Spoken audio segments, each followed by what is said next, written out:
There are fears of renewed violence in Myanmar, with ousted lawmakers declaring a people's war against the military.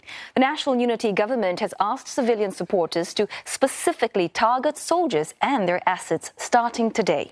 Leong Wai-kit reports. September 9ရက်တော်သလင်းလဆန်း2ရက်နေ့မှစ၍စစ်အာဏာရှင်စန့်ကျင်ရေးပြည်သူတို့၏ခုခံတွန်းလှန်စစ်သည်စတင်နေပြီဖြစ်တယ်။ဤတော်လှန်ရေးသည်ပြည်သူလူထု၏တော်လှန်ရေးဖြစ်တဲ့အတွက်ပြည်ထောင်စုမြန်မာနိုင်ငံတဝန်းရှိပြည်သူပြည်သားများအားလုံးမင်းအောင်လှိုင်ဦးဆောင်သည့်အကြမ်းဖက်စစ်အုပ်ချုပ်ရေးကိုတနိုင်ငံလုံးအတိုက်အတာဖြင့်လှေနေလေအောင်မြင်းဆောင်မကြံတွန်းလှန်တိုက်ဖြတ်ကြပါ The very words that put months of planning into action. In May, the National Unity Government, or NUG, formed a civilian army called the People's Defence Force. So far, at least 8,000 civilians have been trained. They've been joined by some 1,500 soldiers and policemen who've defected and pledged loyalty to the NUG. For months, the ousted lawmakers have been telling people to be prepared for this day.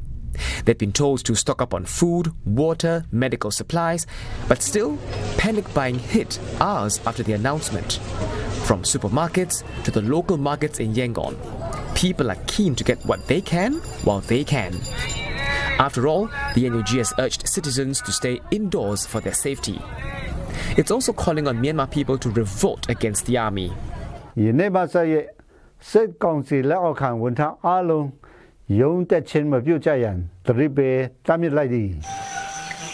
On top of that, it's urged ethnic armed groups to immediately attack the Myanmar army while protecting their own territories. Violence has spiked in Myanmar since July. NUG says more than 1,300 soldiers were killed in various attacks in just 2 months. That's compared to the civilian death toll of over 1,000 in the last 7 months. Security presence has been beefed up across the country. Police officers are checking people proactively on the streets. You can also expect that raids by the security forces will also increase in the coming days, just to make sure that they're not caught off guard. And in the near future, there have also been concerns that the Myanmar army may resort to cutting off power supply or cutting off the internet as a way of dealing with this looming threat. The Myanmar army has dismissed the NUG's call for a people's war. It says NUG has no way to operate given that its networks have been crippled and that weapons have been seized. The army also says this is NUG's attempt to drum up attention a week before the UN General Assembly. The say, Yakudolanedi, Tiani Lanchado, Tiamiado, Dolanye Pidi. Ye she Ninchando Nanganti Sauye, Federal Bitonsu di Sauye at Machine Piluade, Dolanye Pidi. Said it, Mimidu Nangandoi.